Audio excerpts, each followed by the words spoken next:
And good morning, everybody. Welcome to FSU Coach Live. My name is Tim Backhurst, and this morning I'm joined by Dr. Megan Buning. Megan is a faculty member with FSU Coach, recently joined. Megan, you have many titles, so I'm not going to get into them. I'm going to let you talk about them. So give us a little bit of your history and how you ended up here at FSU. Wow. So my history has been pretty interesting, as you said. I always call myself a little bit of an odd duck. I'll start with undergrad. So I played softball at the University of South Carolina. I was a pitcher. And after I graduated from the University of South Carolina, I said, I'm done with school. I'm never going back. Well, I think that lasted maybe a year.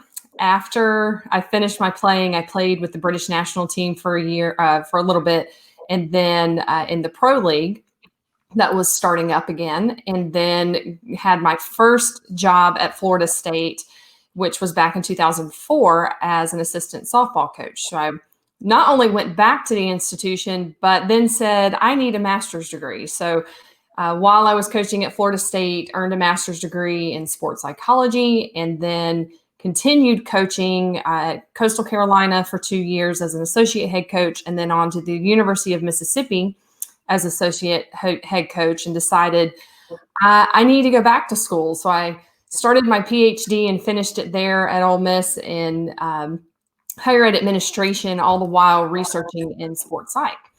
Well, then I made this natural transition from coaching to teaching in the higher education field, statistics and research methods, because that's normal. And all the while kind of doing some sports stuff on the side. And then did that for almost 7 years. And somehow got wrapped up in broadcasting with the SEC Network Plus and the University of South Carolina softball team, and a little bit with the ACC Network. And earned my certification in mental performance consulting. So like you said, I have quite a few hats, but it was really interesting because I think all those hats perfectly positioned me for this position at FSU Coach. So when this position here came open, I had several folks tell me that position was written for me, and I thought so myself, and here we are. Now, you said you worked a little bit while you were a professor up in Georgia with who, and what did you do? On the mental performance side, or? Yeah, so when I worked mental performance, I started with, just athletes. Sometimes I would get coaching requests from coaches, but really found a niche with game officials, and primarily with collegiate and professional level umpires. And that all initiated from my work in the booth, along with some of the research that I was doing at the time around the use of mental performance with game officials and how we deliver that mental performance. But officials don't need mental performance. What are you talking about, right? All they have to do is call the game. It's not that hard. They know the rules. Just call it. So I think that is a common misperception, and it's really interesting because when I first started working with that population, that was probably back in 2017, and I even think some of them didn't think that they needed mental performance because they had this idea that they were part of the game, but not really. So some of them still struggle to see themselves as athletes. And I knew that they were very much a part of the game, not only from my coaching and athletic experience, but because my biological father and my grandfather were longtime umpires and referees. So I've kind of grew up understanding a little bit about what they go through. And I would say that I think many people would be surprised with how alike and similar game officials and umpires are in the mental game, and how much prep they have to put into it to really be at their best. Mm-hmm. Mm-hmm. Right. And it's not like an athlete who maybe can have a bad game and get away with it. It's a case of officials have to be right as pretty consistently. Otherwise, it's pretty obvious when they're making mistakes. Well, and if you think about it, I always, when I approach them, I say there are three major cogs on the field or court, wherever you are. You have your athletes, you have your coaches, and you have your officials. Guess who you can play the game without? Your coaches, because we need that unbiased opinion. And then you think about who is the person on the field that can literally cost the game most often. And it's going to come down to those officials. At least that's what we fans think, right? So it doesn't all the time, but it may appear that way. And I think a lot of that comes down to the viewers not understanding the rules of the game. And so they have to deal with a lot. Now, what really was influencing my work with the umpires in collegiate softball was, and a lot of the ones that I worked with were in Power 5 schools.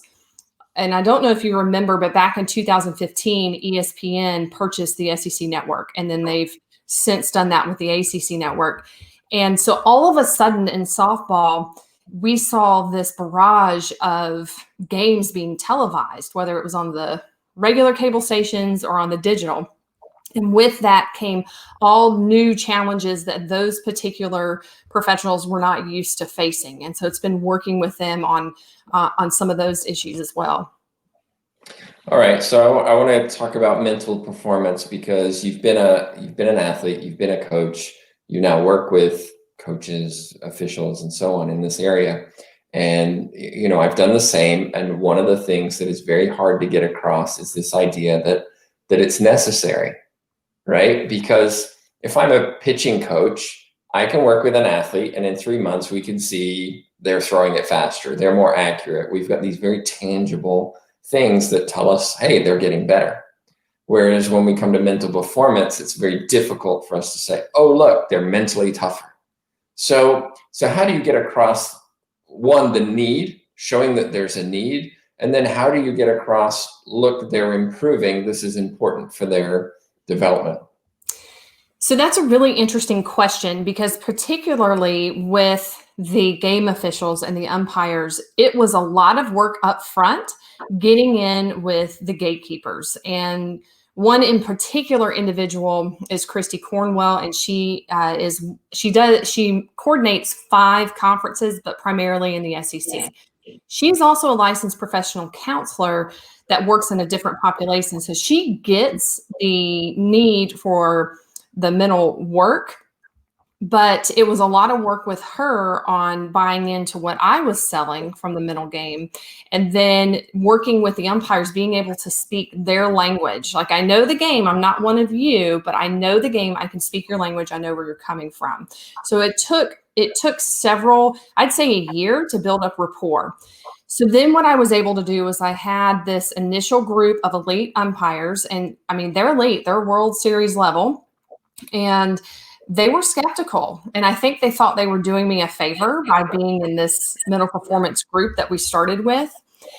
And it wasn't until the end of our work together. So I worked in groups as part of Instructional Rounds. So that particular group, it was almost 6 months worth of work through a series. And we were working on recall, the ability to recall, because at their level, they pretty much have the basics, the focus, the trigger, the breathing, those sorts of things. And they were having issues with recalling multiple plays in a sequence. So we worked on memory palaces and how memory could work. Well, they're in a fast-paced game when a play is occurring. So there was doubt about, could they recall an actual multiple play on the spot like that, using techniques that memory palace work would use. And it was so interesting, because after we finished our work, after the 6 months, one of the umpires was in a postseason game, and he had a situation where a ball was hit down the right field line, and he called it foul, but it was one of those that was really close. And he called me so excited after the game, because all the work that we had done, he was able to rebuild the image of where that ball hit and then track back the plays. And then he and his other crew members had worked on a strategy to rebuild plays after that. And so I think at that moment was a turning point. And so I guess for a long response is, you have to work up front to build rapport with your gatekeepers. And then you've got to show them that some sort of evidence. So there is tangible evidence, but you got to be good at what you do to get this crowd to buy in. And listen, there are still folks that they don't want anything of it. Now, what I've noticed over the last 2 years, particularly within the umpiring world, is the ones that are not getting the mental training are now coming around saying they'd like it, or they're not getting those postseason assignments. So we are seeing a little bit of a difference there. One of the things you mentioned within there was instructional rounds. And I think that's probably a term that a lot of people, including myself a few months ago, had not heard before. Can you talk a little bit about what that is and how it works? Sure, I would love to. So instructional rounds is a professional development model that originated in the medical field. So it's a way to train in the medical field the residents. And the typical, if you ever watch the medical shows, if you see a patient and then you see all these medical students come in and they have an attending doctor, they talk about the signs and the symptoms of whatever's going on, then they go back and kind of rehash. So they're looking for observable evidence that that particular sickness or disease or whatever it is that they're looking for is occurring. What education is doing, and instructional rounds are still fairly new, what education is doing is they're saying these traditional sit and get workshops, like many of us attend, we sit, we get, then we go back, and a lot of what we get, we don't use because we forget about it or we don't have the support to incorporate it. Maybe we didn't find it useful to us, something along those lines. So what instructional rounds does is it takes a small group kind of reflective approach, and it provides support for the people going through it. And then it also teaches them to see rather than to judge or evaluate. And so that's the approach that I took with umpires and to implement this mental performance training. And that was really fun because you have to first teach them, they're judgmental by nature. They have to be, just as coaches have to be. And so it was teaching them how to not be judgmental, how to not be evaluative, but to see it is what it is and what is the evidence that something there exists, so that then you can take steps to move forward. So how are you going to change what you're doing to improve upon whatever it is that you're working on? I can see the fact that officials are judgmental, right? They make decisions all the time. There's a challenge there because you're working with a group at once of essentially judgmental individuals. It's hard for them to transition out from, in many ways, you talked about, I want to be in the playoffs, right? I want to be officiating at this level. And I know that Joe or Jane over here is wanting the same thing. How do you get them to work together, knowing that even though they're on the same quote unquote team, they're also competing against each other for those prime spots? That's a really great question. So the approach that I take with folks like that, and listen, it doesn't matter if you're a game official or if you're a professor or a coach, we're always competing at some level. And so the approach I take with them is this is an opportunity for you to network. So part of the instructional rounds approach is you're getting to hear and see other experiences. And I'm just the facilitator. I want the changes you're going to make need to come from you all, and I can help provide ways to do that. So at first it's the first maybe 2 rounds, because they're actually evaluating video of themselves as well. And so the first couple of rounds, sometimes it's a little quiet until they see, oh, Bob's not here to judge me and to say if I'm in the right mechanics or not. Bob's here and he saw me look up at a hawk that flew across when I was supposed to be watching the play. And that was evidence that I was not focused on the play, things like that. And so once you teach them how to look for that observable evidence and what that means, they get out of that competitive mode and they start getting into, hey, I didn't know you before, and I know we may be competing for some of these spots, but I'm really liking what you're saying, and I want to apply that. And that is another major pillar of the instructional rounds approach. Can you apply this to a coaching setting? I mean, recognize now we are really competing, right? If we've got coaches in one conference, for example, that may not be realistic, but we could certainly have coaches within a team start evaluating each other. How do you do this in a way to ensure that it is not judgmental, where an assistant is criticizing a head coach, for example, and then it creates animosity?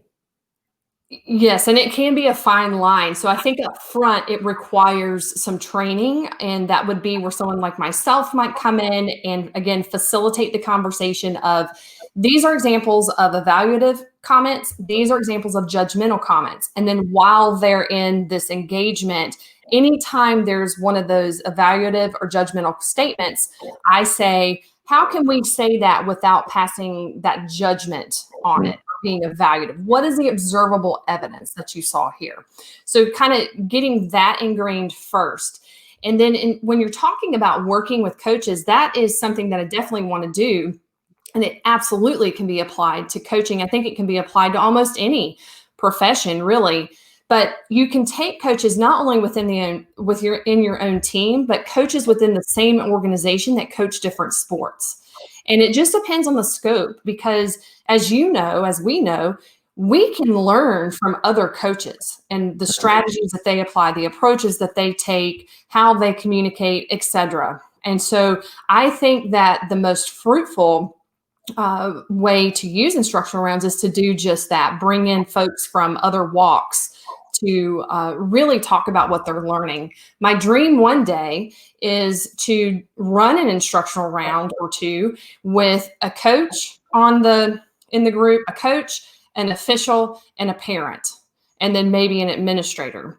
And obviously you need to identify what is this problem of practice that they're going to work on. Well, to me, that would be communication or something like that, because the issues that we see at these games and the friction that it causes. So I definitely think it can be used across settings. Yeah, I like the idea of having an athletic department do it rather than having coaches in the same sport do it, because then you get that kind of crossover and maybe less judgmental, and perhaps as well some new ideas and some new observations from people in different sports. So interesting idea. Now, when you look at coaching as a whole, because you moved to FSU Coach, and our focus is coaching, where do you see coaches needing the most support? Everywhere. I think it depends too on the level, because let's be honest, at the SEC level, we as coaches were provided with everything that we needed for the most part to do a good job. Now we can get into this discussion about facilities and things like that. And yeah, in the recruiting game, that makes a difference. But overall, we were given the resources. Now, when you start getting into the lower levels, and then certainly, so your Division 2s, 3s, or even the non-Power 5 schools, and you get into that community level coaching, it's kind of like, where are they getting their information? Where are they getting their support? And some of that comes from community grants, and some of them just don't have any. They're figuring it out, kind of like the game officials. They're in survival mode, and they're learning from one of their crew members or mentors, and that's what they're pulling in, and they're doing okay with it, but they're not given any formal support. So if I'm saying the lack of support would be, I just think training overall. And listen, I was one of those coaches.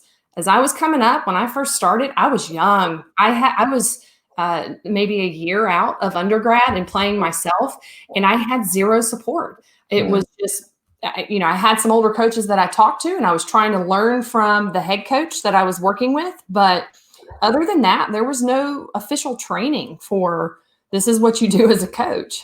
Mm-hmm. Mm-hmm. Yeah, and that's partly why we've got FSU Coach in existence, because we recognize it. We recognize there's a need, and I think now it's getting coaches to understand the need as well. And the next newsletter coming out talks a little bit about the statistics of a study done where 90% of the coaches in this conference that completed this survey said that their university does not require them to get any continuing education. And so it becomes the onus is on the coach to say, I want to get continuing education, as opposed to the administration, the organization saying, hey, this is important. You should be getting it whether you like it or not. How then do we get coaches to realize this? Yeah, I agree with you, right? Coaches need continuing education. We all learn new things each year. Athletes change, techniques change. These things are all changing. How then do we convince the coach who is, well, this is how I've always done it? And I spoke with a collegiate coach a few months ago who said, I've never had any training at all. And here I am, my team's in the top 25. So what's the problem? How then do we convince them that there may still be problems, or, hey, you could be better than you are? They don't have that motivation. So it's really a question that's difficult to answer, but I'm curious what your thoughts are. Sure, of course you are. I get to put people on the spot rather than have to answer it myself. So like you said, I think this is a big question, and there's not one response. Something that I think coaches need to look at. This is an issue that I ran into while I was coaching. A lot of the administrators that I worked with, and this is not a knock, but a lot of the administrators that I worked with had never coached. And so they were trying to manage us as coaches without understanding what it's like really in the trenches. And so I think coaches need to take a look at their administration and really get a perspective of where their administration is coming from. Now, you may have an administrator that's been there, they've coached, they get it. And that's great because the support has to start from the top. If you don't have that situation where your administrators just kind of don't get it, then you have to take the onus on yourself. And I think that's really where you're getting at. This is a profession issue. If you look at the medical field, they have, and even in psychology, you have CEUs, you have continuing education that you have to do. With teaching, you have, if you want to get board certified, you have professional development that you have to go to. So the question to me then that I flip back on you is, why as coaches, when we are so influential to these athletes in their, not only in their performance, but in their lives, we're one of the most influential individuals that athlete could ever come across. Why does the coaching profession not hold coaches to a higher standard and require continuing education in general or regularly? So to me, that's the issue. It's the profession. We're not there yet, and we're working on that, right? At FSU COACH. Yeah, we are. The challenge, I think, is if you look at an organization, let's take sports psychology, right? There's one key organization in the US. There's one key organization in England, in Canada. And so everybody knows that to be considered, as you talked about, the CMPC, you have to go through that organization. Whereas when we're coaches, there's two problems. One, what organization do you go through? Because every sport has their own organizations and not one core organization. And two, it's not a case of, well, you are a select breed, you have to go through all this and now you're qualified to do this. It's, we need coaches. Let's grab somebody. And so the demand is higher than the number available. And so people are just accepting what is available rather than, no, in order for us to offer this programming, we're going to have these coaches and they're all going to be qualified, because then they don't have enough. So if you look at Florida school system, for example, in order to become a coach, the requirements are incredibly limited. To some extent, I can't give the statistics off the top of my head, but about 3/4 are almost those emergency hire coaches who don't actually get the training they're supposed to be getting. And the training itself is limited. And so we have these thousands of coaches, not just in Florida, but around the country, who don't get that training because they're not made to, and it's not an expectation, because we need coaches. So we'll just take people. So I think that's part of the challenge is one, is there a global entity that says we provide the coaching education? No, because we have all these different levels of coaching. And then, okay, if we have this organization that does, will everybody go through it in order to coach their, under 6 child? No, probably not. So it's a complex dynamic, and all we can do is maybe work with one coach at a time. One of the things you did say, though, that I think is interesting, administrators can go through programs like the graduate coaching certificate that we have to understand what it's like to be a coach. And we have those who want to be athletic directors, sports agents, and all these going through our program because they want to know what it's like to be a coach, have some of that coaching internship experience. Communication then with that coach down the road is a little bit better because I kind of know what you're going through. Yes, and I've also already run across some of those students that you're talking about, and I actually made the point to tell them, I am so proud of you for doing this, because they don't have to. If you're going in that administrative route, it's the same kind of argument that you might see in education. I hear educators all the time that are in the classrooms teaching, talking about the people up above, the supervisors with their doctorate degrees, making all the decisions, and they've never stepped foot in the classroom or never stepped foot in a classroom like theirs. Or they're so far removed. And there's something to that. And I think the athletic administration is the same way.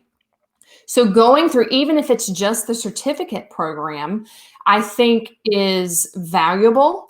I think with coaches, it gives you what I call more street cred, because I'm going to be, as a coach, more willing to listen to you because you took the time and you put in the effort to find out what it is that I really do and some of the things that I go through. So I think that the certificate program in particular is a great option that is out there for administrators. And I have to say, I know that now I'm a part of FSU Coach. And so this is going to come across as a biased statement, but it is what it is.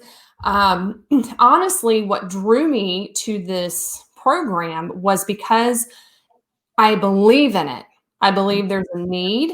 I know where you're going with it. And I think it is crucial. So when I went through my sport, the reason I went into sports psychology, and that's what I got from my master's degree, is because I thought that I was going to coach forever and I wanted something to make me better as a coach. And that was my option. And it's great. It has worked out for me. I have learned a lot. But my ideas of coaching and how I coach did not start to change until I started getting further education.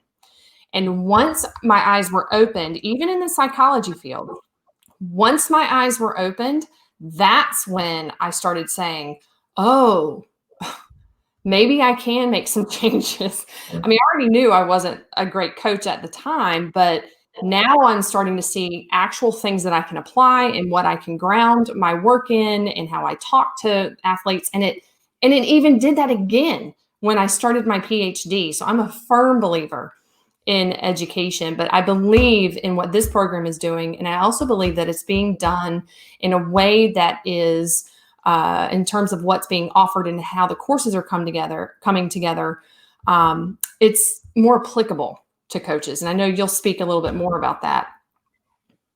I will. Yeah. See how I did that? I'm gonna put a pin on that, so to speak. I'm doing a statement that would probably annoy you. Put a pin on that. Thanks to my kids watching the movie Bolt, where they do it all the time. So now it's in my head. One of the things that I did want to talk about is coach evaluation. We've talked about administrators needing to experience what it's like to be a coach, not necessarily be, oh, I've done it for 20 years and so I know what I'm doing, but even just kind of walk a little bit in their shoes. But then I also want to talk a little bit about how coaches need to evaluate themselves. You talked about officials watching themselves officiate. Many coaches don't watch themselves coach. Those who are evaluated are typically evaluated by a superior, right? An athletic director who comes in and watches, coach so-and-so do their job. They don't want to fire that person because then they have to go through an expensive rehiring and retraining of somebody. So I'm probably going to give them a favorable review anyway if I'm supervising them and they've not had horrible comments from athletes, which, by the way, hasn't always changed whether they get fired or not, as we're seeing in some sports. So I look at this and I say, well, coaches need to be evaluated and observed by people external to their program. And it's something that I'm trying to, promote and encourage coaches to do. How do we get coaches to, and athletic directors, by the way, because they're, as you said, you got to go to the top and change their minds. How do we do that? How do we get athletic directors and coaches to say, you know what, I want to get better. I'm going to go get more training, but I also want to see how I coach. And I also want some independent feedback, not necessarily judgmental, but this is what I saw kind of feedback. How do we convince coaches that that's important and should be done? I think I'm thinking back to, again, when I was first coming along, and the thought of me watching myself coach was terrifying. It's horrible. Yeah, I mean, you're scared of, and you're self-conscious of what you're going to see. And I think getting coaches to the point where they're comfortable seeing themselves. Now, what I was able to do was I started with looking at film, not focused on me. So I was a pitching coach. So I was focused on where the pitcher was throwing the call based off of what I called and how the catcher was setting up. And then, of course, what happened. And so I started getting into the habit of seeing film, seeing myself on film. And then I started shifting to, well, I came out to the mound. This is what I said. And this was the response from the pitcher. And this is what happened. And so I was kind of easing myself into looking at myself and really evaluating myself. And again, it wasn't until I started furthering my education that I realized that video analysis, we use it for sports all the time for our athletes. Yeah, we do. Well, and the research on it is very clear on, if it's used correctly, how beneficial it can be. So why would we not use it for ourselves? And I think it comes back to coaches are uncomfortable looking at themselves. And I don't think that and I think folks like you and I can go in and we can help facilitate the conversations with administrators and even with coaches. But I don't think you throw in video analysis from the get-go. You get them used to, what's this evaluation look like? And I agree with you. I think it is more beneficial to have external evaluators, because especially in the Power 5 sports, they're really tight about who can be around their team. They don't want things getting out, because we know how sports works. Yeah. There are spies everywhere, right? So again, it's about building that rapport and having comfort in somebody coming in that's had experience but isn't tied to any type of team. Right. Is useful. And so I don't know if that answers your question, but I think there are ways to scaffold that evaluation to where we can get coaches comfortable with the self-evaluation. And I also think it starts with having them look at other coaches first and critique them. So sometimes even in the instructional rounds, that video analysis is part of it, right? And we start by looking at a game clip that doesn't involve them, and maybe we look at the athlete first. And we teach how to be non-evaluative, how to be non-judgmental. Then we can start pulling their videos in once we get to that comfort level. So I'm not sure if that answers your question, but those are my thoughts. No, I think it does. It's a good idea in terms of let's start with the broad and then go down into you once you're comfortable with this idea that you're going to be observing something. The question then follow up is, do we approach athletic directors for this need, or do we approach coaches? Because as a coach, I may be resistant, right, to it. And I'm going to say no, because I know what you're going to see and I don't want to see it myself.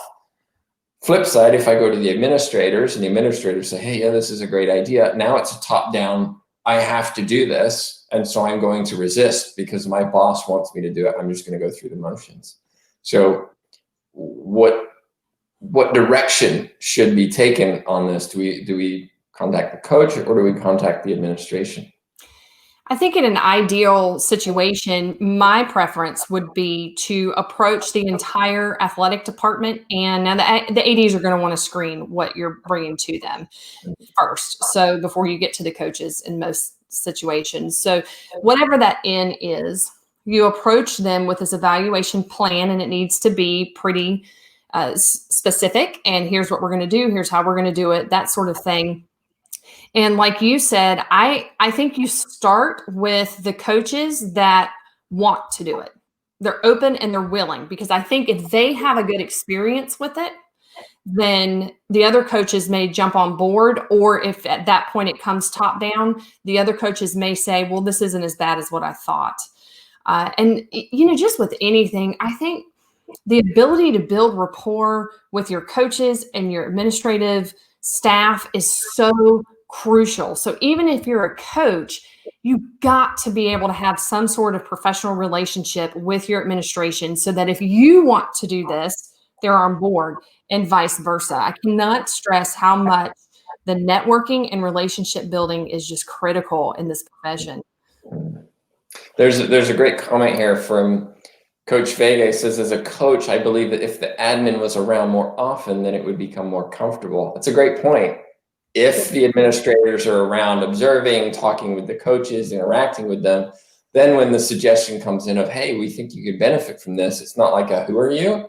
What are you doing in my space? I agree. And I may get some pushback on this, because I'm going to preface the statement with, I realize that this is not, you can't do this everywhere, because it depends on how many sports and teams that an administrator is seeing, right? But and it may be already, but I think it should be required that administrators are around, they attend practice, they become familiar. Now, I've been in the situation where the administrator was there a lot. They would come to practice, they would interact with the athletes and with us, but it was very much a sense of you're being watched instead of I'm here to see what you're doing. So I think from the administrator's point of view, how you're approaching that observation and the interactions with your coaches and the athletes, that's important too, because if coaches think they're constantly being evaluated, that's a trust issue. Yeah, and I would kind of follow up that with, when administrators, let's say a high school athletic director, does evaluate the coach, is that the only time that they're actually involved in that sport, other than there's no problems going on? And then how do you evaluate that coach if you've not been around, if you've not been observing? And what kind of evaluation tool are you using?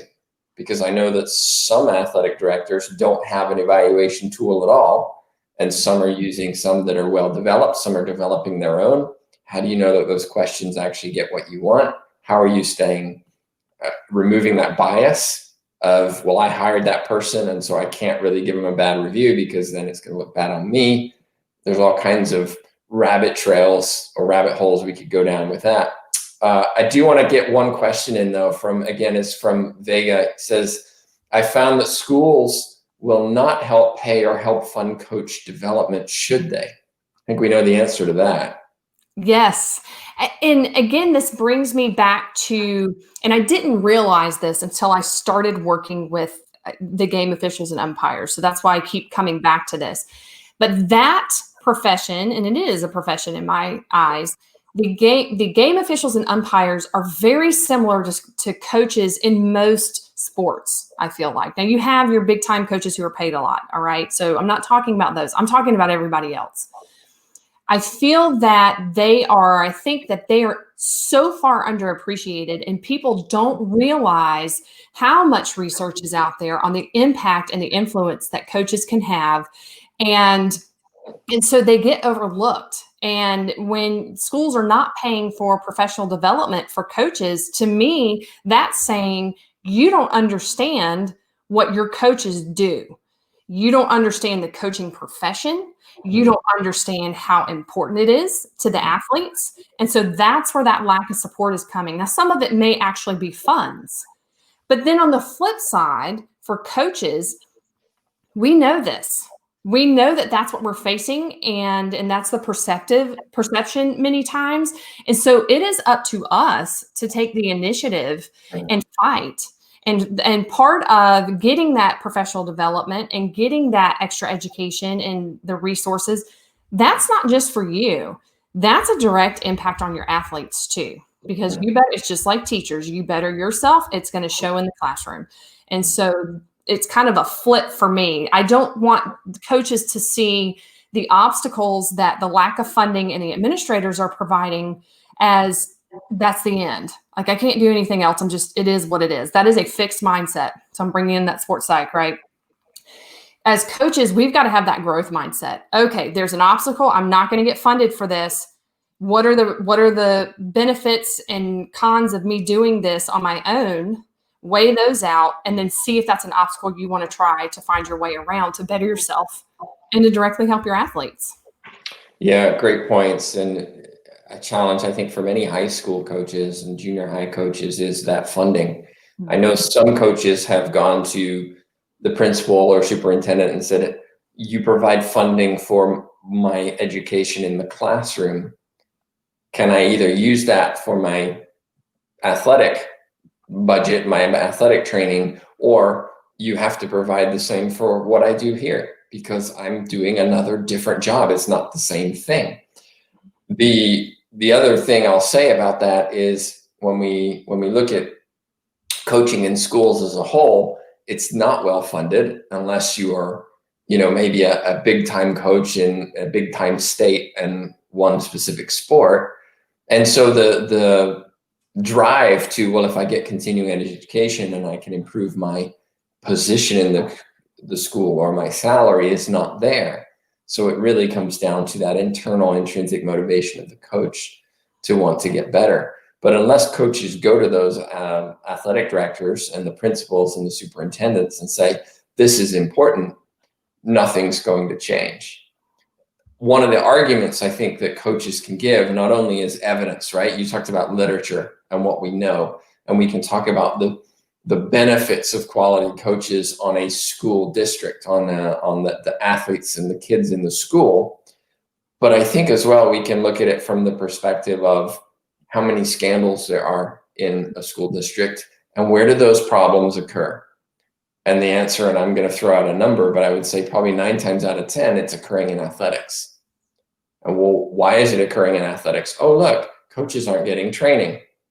They're just kind of thrown to the wolves to some extent, where I've seen teachers coaching sports they've never played before or never seen before or never been qualified to coach before. And now you expect them to suddenly do a great job. Well, what if that injury occurs and then that parent comes and says the coach wasn't doing it the right way? Then, now we see this lawsuit. Hey, you know what? Investing in those coaches might be cheaper than a lawsuit. So it's providing that logic to the principal, athletic director, superintendent to say, not, hey, I want more coaching education, you should pay for it, but here's the benefits of why I should go to this, or what might come of this, or what might be avoided because of this. I think if we approach it that way, a little bit more scientifically, I think then there's going to be a little bit more traction on those claims. I want to be respectful of time and kind of close it by just talking a little bit about coaching and what advice you have for coaches. You've been a coach, multiple schools, you've worked with coaches, you now teach coaches. What do coaches need to learn, need to know, need to be aware of in today's current environment, current climate that you think is missing from their repertoire? Gosh, that's another big question. And aren't you glad I prepped you for these? I know, thanks. I think there are 2 or 3 things that came to mind if I can remember all of them. But the one thing that I think of is I know that especially my thought process changed when you said in today's climate and what we're dealing with right now. And I think when I think about today's climate, that it's easy for coaches to forget their value. And so to understand that they are extremely important. And we have brought this up repeatedly. This is, not only are you trying to be there for your athletes and your teams, but you have your own concerns, your own mental health, your own physical health, and you have family, your caretakers, whatever the case is. And so not to forget to take care of yourself, but to remember that you are valuable and you are important and you are needed. And so to remember that. Another thing that really struck me as advice, I guess, for coaches is to not underestimate the power of the continuing education and how to use sport in your advantage. And real quickly, I'll give you myself as an example. Shocker, I know. But Sports paid for 3 degrees for me, literally paid for 3 degrees. So I was fortunate enough to have an athletic scholarship for undergraduate. Okay, so that's that. But when I came to Florida State and coached, I used the employee tuition assistance program that paid for my master's degree. I did the same thing at University of Mississippi to pay for my doctorate degree.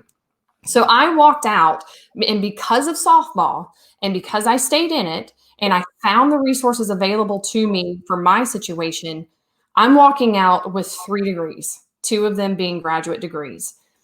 The other thing I don't want you to underestimate is the power of networking. So even if, and I mean in your coach education, so when you go through programs like FSU Coach or any other type of professional development that you go through, don't forget to network. Because when you further your education, you're meeting other folks that have connections all over the place. And I'll give you an example, even just that happened yesterday. And this has to do with just life stuff. I bought a desk from a man that lives down the road in a different city, not far from here, yesterday morning. He dropped it off. We had a conversation over the phone. He had said he was a golf instructor. Okay, well, when he dropped the desk off, of course, I'm like, hey, you work with athletes. Let's talk FSU Coach. Let's talk sports psych. And so I just threw some just real quick bullets out at him. If your athletes or you need some help, here we are.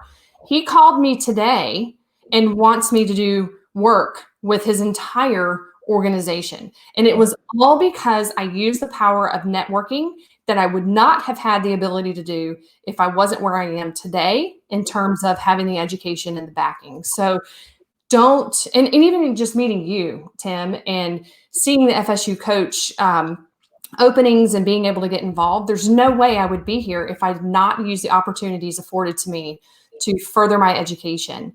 Once you get into furthering your education, you may be like me. I was furious that I didn't have that training available to me. It made me so mad. And so I found other ways to get it. But long answer again, but that's what I got. No, the networking is huge, and I can't stress it enough. Yeah, you've got to get the qualifications and do the work and have the success in your program. Success, of course, being more than just wins and losses. But you don't know this, so I'm gonna throw this on you. When you applied to FSU Coach, I got an email from a mutual friend who wrote me and said, "I know Megan's applied. You should hire her." That's networking as well. In that they know me, they know you, and because of that, I'm not saying you got hired because of that, by the way, but Thanks. but that puts something in your favor, right? Because you've obviously made an impression on someone else who I've made an impression on them, and so this would be a good matchup. That's huge. It happens all the time in sports. So those who don't take advantage of that, I think, make a big mistake. So last question, given the networking thing, if somebody does have a question for you or does want to communicate with you, how should they do that? The best way to get in touch with me is through my FSU email, and that's going to be m.buning@fsu.edu, 1 N, and pronounced like a hot dog bun is what I always say. And you can see it down there at the bottom. And I'm happy to answer any questions, start dialogue, whatever. This is part of networking, and this is also part of getting back to the game. Well, Megan, thank you so much for joining us today. I appreciate your insight and comments, and always good to chat with you, even though we can't meet in the office these days, hopefully soon. If you do have questions for Megan, be sure to reach out to her. Also, don't forget to subscribe, either Facebook, YouTube channel, so that we have interviews coming up every week. So be sure to do that as well. But on behalf of myself, Tim Baghurst, and Megan Buning, I almost messed it up. Thank you so much for watching. Thank you.